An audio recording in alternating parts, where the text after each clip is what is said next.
ನನ್ನ YouTube channel ವೀಕ್ಷಕರಿಗೆ ಹೃತ್ಪೂರ್ವಕವಾದ ಸ್ವಾಗತ.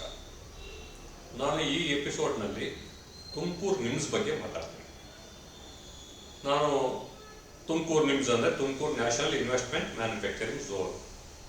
ನಾನಿದ 2013 ಒಂದು ಪುಸ್ತಕ ಬರೆದಿದ್ದೆ. ನಾನು ತುಮಕೂರು ನಿಮ್ಸ್ ಹೇಗೆ, ಏನು, ಇದರಿಂದ ಏನೇನು ಬೆನಿಫಿಟ್ಸ್ ಆಗುತ್ತೆ, ಏನು ಅಂತಕ್ಕಂಥದ್ದನ್ನು ವಿವರವಾಗಿ ಚರ್ಚೆ ಮಾಡಿ ಮಂಜೂರಾಗಕ್ಕಿಂತ ಮೊದಲೇ ಈ ಯೋಜನೆ ಬಗ್ಗೆ ವಿವರ ನೀಡಿದ್ದೆ. ನಾನು ಇದು ಕೇಂದ್ರ ಸರ್ಕಾರ UPA ಸರ್ಕಾರ ಇದ್ದವಾಗ ಮನಮೋಹನ್ ಸಿಂಗ್ ಅವರು ಪ್ರಧಾನಮಂತ್ರಿಗಳಾಗಿದ್ದರು. ಅವ್ರ ಕಾನ್ಸೆಪ್ಟ್ ಇದು ನ್ಯಾಷನಲ್ ಇನ್ವೆಸ್ಟ್ಮೆಂಟ್ ಮ್ಯಾನುಫ್ಯಾಕ್ಚರಿಂಗ್ ಝೋನ್ ಅಂತ. ಮೊದಲನೇ ಬಾರಿಗೆ ಈ ಯೋಜನೆ ಜಾರಿ ತಂದು 10 ಯೋಜನೆಗಳನ್ನು 10 ಕಡೆಗೆ ನಾವು ಮಂಜೂರು ಮಾಡಬೇಕು ಅಂತ ಹೇಳಿ ಆಲೋಚನೆ ಮಾಡ್ತಾ ಇದ್ದೀವಿ. ಇದರಲ್ಲಿ ವಿಶೇಷತೆ ಏನಪ್ಪಾ ಅಂದರೆ 5,000 ಹೆಕ್ಟೇರ್ ಜಾಗ, 12,500 ಎಕರೆ ಜಾಗದಲ್ಲಿ ಈ ಯೋಜನೆ ಮಾಡೋದು.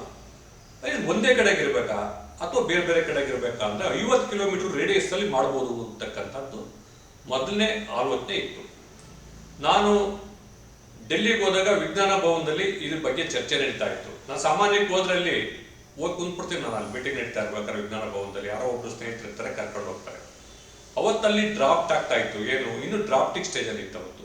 ಹಿಂಗೆ 5,000 ಹೆಕ್ಟೇರ್ನಲ್ಲಿ ಒಂದು ಯೋಜನೆ ಇಂಡಸ್ಟ್ರಿ ಮಾಡ್ತಕ್ಕಂಥದ್ದು. ಇದು ಜಿಲ್ಲೆ ಪೂರ್ತಿ ಎಲ್ಲಿ ಬೇಕಾದ್ರೂ ಮಾಡ್ಬೋದು ಅಥವಾ 50 ಕಿಲೋಮೀಟರ್ ರೇಡಿಯಸ್ ಅಲ್ಲಿ ಇರ್ಬೋದು ಅಂತ.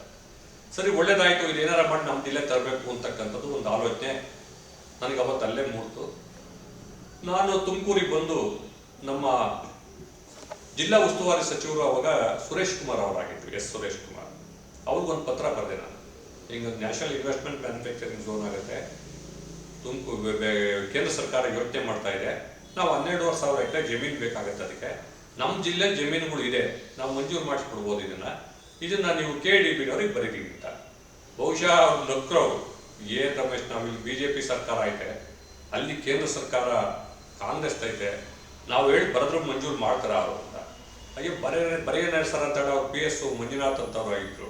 ಅವ್ರಿಗೆ ಹೇಳಿ ಬರೆಯೋಕೆ ಸರ್ ಒಂದು ಲೆಟ್ರ್ ಬರೀರಿ ಸರ್, ಆಗೋದು ಬಿಡೋದು ಆಮೇಲೆ ಅಲ್ವಾ ಯೋಚನೆ ಮಾಡೋದು ಅಂತ ಬರೆದ್ರು KDBಗೆ. ಅವರು KDBನಲ್ಲಿ ರಾಮಕೃಷ್ಣ ಅಂತ ಹೇಳ್ಬಿಟ್ಟು ಒಬ್ಬರು ಲ್ಯಾಂಡ್ ಅಕ್ವಿಷನ್ ಆಫೀಸರ್ ಇದ್ರು. ಅವ್ರಿಗೆ ಲೆಟ್ರ್ ನನ್ನ ಫೋರಮ್ ಲೆಟ್ರಲ್ಲೇ ಇರ್ತದೆ, ಅಭಿವೃದ್ಧಿ ರೆವಲ್ಯೂಷನ್ ಫೋರಮ್ ಲೆಟರ್, ಅದು ಸುರೇಶ್ ಕುಮಾರ್ ಅವ್ರ ಲೆಟ್ರ್ ಅಟ್ಯಾಚ್ ಮಾಡಿ ಅವ್ರು ಹೋಯ್ತು. ಆ ಲೆಟ್ರಲ್ಲಿ ನನ್ನ ಫೋನ್ ನಂಬರ್ ನೋಡಿ ಅವ್ರು ಫೋನ್ ಮಾಡಿದ್ರು ನನಗೆ. ಕುಂದನಹಳ್ಳಿ ರಮೇಶ್ ಅವರು ಮಾತಾಡ್ತಾ ಇರೋದು, ಹಿಂಗೊಂದು ಲೆಟ್ರ್ ಬಂದಿದೆ ನಿಮ್ಮದು, ನಂದು ಜಾಗ ಇದೆಯಾ ತುಮಕೂರು ಜಿಲ್ಲೆಗೆ ಬರ್ತಾ ಇದ್ದೀನಿ ಅಂತ. ಬನ್ನಿ ಸರ್, ಯಾವಾಗ ಬಂದ್ರಿ, ಜಾಗ ಇದೆ ಸರ್ ನಾನು ಹೇಳ್ತೀನಿ ಅಂತ. ಸರಿ ಅಂತೇಳಿ ಅವ್ರು ಬಂದರು. ಹೊಯ್ಸಳ ಹೋಟ್ಲಲ್ಲಿ ಕುತ್ಕೊಂಡ್ವಿ ನಾವು, ಅವರು ತಿಂಡಿ ತಿನ್ಕೊಂಡು ಅಲ್ಲಿ ಕುಂತ್ಕೊಂಡು ಏನೇನು ಮಾಡ್ಬೋದು ಹೆಂಗೆ ಅಂತ. ಅವ್ರು ಒಂದೇ ಮಾತು ಹೇಳಿದೆ ಅವರು, ರಮೇಶ್ ಅವರು ಎಲ್ಲೆಲ್ಲಿ ಜಾಗ ಇದೆ ಅಂತ ನೀವು ಕೊಟ್ಬಿಡಿ, ತಹಶೀಲ್ದಾರ್ ಕಡೆಯಿಂದ ಕೊಟ್ಟು ನೋಟಿಫಿಕೇಶನ್ ಮಾಡಿ ಕೊಟ್ಬಿಡ್ತೀನಿ, ಆಮೇಲೆ ಆಗೋದು ಬಿಡೋದು ಬೇರೆ ವಿಚಾರ. 12,500 ಎಕರೆ ನಿಮಗೆ ಪ್ರಾಜೆಕ್ಟ್ ಆಗಬೇಕು, ಅದಕ್ಕೆ ನಾನು ರೆಡಿ ಇದ್ದೀನಿ ಅಂತ.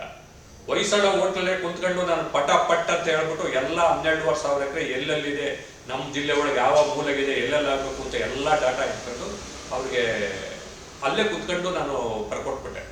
ಬರ್ಕೊಟ್ಟ ತಕ್ಷಣ ಅವ್ರು ಇಮಿಡಿಯೇಟ್ ತಗೊಂಡವರು ನೋಟಿಫಿಕೇಶನ್ ಮಾಡೇ ಬಿಟ್ಟರು.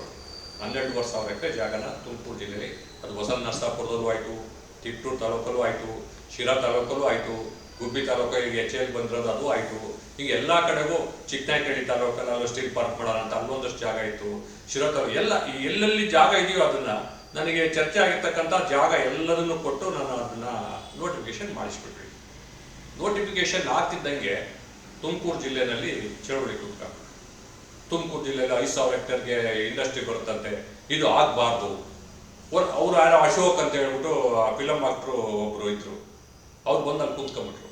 ನಮ್ಮ ಪತ್ರಿಕೆಯವರೆಲ್ಲ ಕೆಲವರು ನಾವು ಹೋಗ್ತಾ ಇದ್ದೀವಿ, ಸಪೋರ್ಟ್ ಮಾಡ್ತಾ ಇದ್ದೀವಿ ಅಂತ. ನಾನು ಅವ್ರಿಗೆ ಹೇಳ್ದೆ, ಬನ್ನಿಲಿ ಅವ್ರು ಬಂದು ಕೂತ್ಬಿಟ್ಟವ್ರು, ಅಲ್ಲಿ ನಿಮ್ಗೊಂದು ಸಣ್ಣ ಒಂದು ಎಕ್ಸ್ಪ್ಲನೇಷನ್ ಕೊಡ್ತೀನಿ ನಾನು, ಅದಕ್ಕೆ ಉತ್ತರ ಹೇಳ್ಬಿಟ್ಟು ಆಮೇಲೆ ನೀವು ಹೋಗಿ ಚಳವಳಿ ಮಾಡಿ ವಿರುದ್ಧವಾಗಿ ಬರೀರಿ ಅಂತ.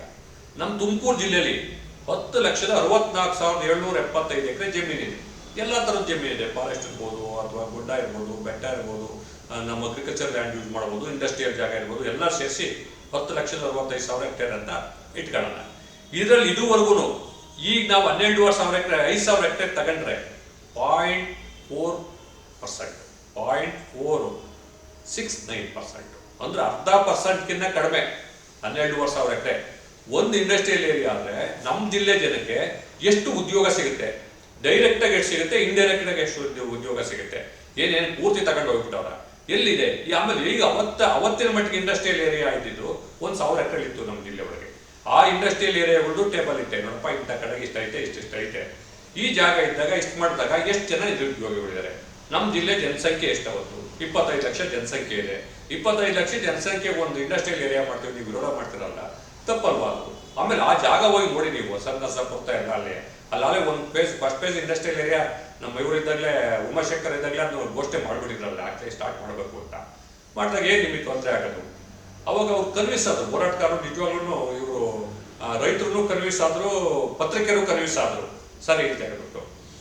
ಆಮೇಲೆ ಇದು ಯೋಜನೆ ಪ್ರಸ್ತಾವನೆ ಕಳಿಸ್ತು, ಕೇಂದ್ರ ಸರ್ಕಾರಕ್ಕೆ ಹೋಯ್ತು ಅಂದರೆ ಫಸ್ಟು ಈಗ ಏನು 12,500 ಐಡೆಂಟಿಫೈ ಆಗಿದೆ.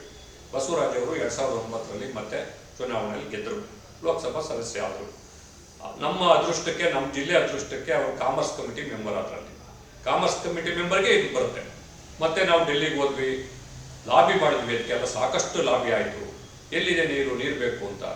ನೀರು ಬೇಕು ಅಂದಾಗ ಬಹುಶಃ ನಮ್ಮ ತುಮಕೂರು ವಾಟರ್, ಟ್ರೀಟೆಡ್ ವಾಟರ್ ತಗೊಂಡು ಹೊಸನ್ನಸಾಪುರಕ್ಕೆ ನೀರು ಕೊಟ್ಟು ಅದು ನಿಮ್ಸಲ್ಲಿ ಆಗುತ್ತೆ ಅಂತ ಹೇಳ್ಬಿಟ್ಟು ನಾವು ಅವತ್ತೇ ಸ್ಟಾರ್ಟ್ ಮಾಡಿ ಎಲ್ಲ MD ಗೆ, ಎಕ್ಸಿಕ್ಯೂಟಿವ್ ಇಂಜಿನಿಯರ್ಗೆ ಎಲ್ಲ ಎಂಪ್ಲಾಯರ್ ಕಡೆಯಿಂದ ಫೋನ್ ಮಾಡಿಸಿ ಅಲ್ಲೇ ಒಪಿನಿಯನ್ ತಗೊಂಡು ಅವತ್ತೇ ಲೆಟ್ರನ್ನು ತಗೊಂಡ್ಬಿಟ್ವಿ. ಫೋನಲ್ಲೇ ಲೆಟ್ರ್ ಆಗೋಯ್ತು, ಕೊಡಿ ಏನಂತೆ ಟ್ರೀಟೆಡ್ ವಾಟರ್ ತಗೊಂಡು ಕೊಡೋದಲ್ವ, ಹಾಕ್ಬೋದು ಅಂತ ಹೇಳಿ ಕೊಟ್ಬಿಟ್ರು. 0.6 ml ನೀರು ತಗೋಬೋದು ಅಂತ, 60 ml ಏನೋ ಅವತ್ತ ನನಗೆ ಜ್ಞಾಪಕ ಮರ್ತೋಗ್ಬಿಟ್ಟಿದೆ. ಅವತ್ತು ತಗೊಂಡು ಚರ್ಚೆ ಮಾಡಿ ಕೊಟ್ಬಿಟ್ವಿ, ಗೌರ್ಮೆಂಟ್ಗೆ ಹೋಯ್ತು.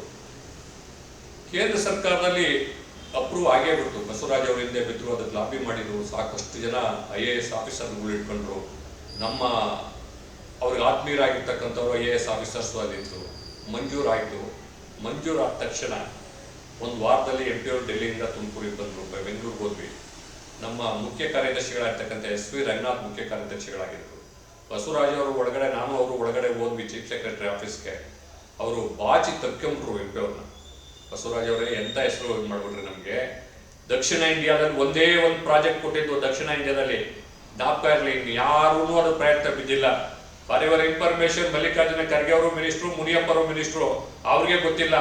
ಆಮೇಲೆ ಮುನಿಯಪ್ಪರ ಅವ್ರು ತಪ್ಕೊಂಡು ಆಗ್ತಿದ್ದಂಗೆನೆ ಇವರು ಹೇಳಿ ಅಲ್ಲಿ 9 ಕೊಟ್ಟ ನಮಗೆ ತಂದ್ಬಿಟ್ಟು ಅಂತ ಹೇಳಿ ಬಂದರು.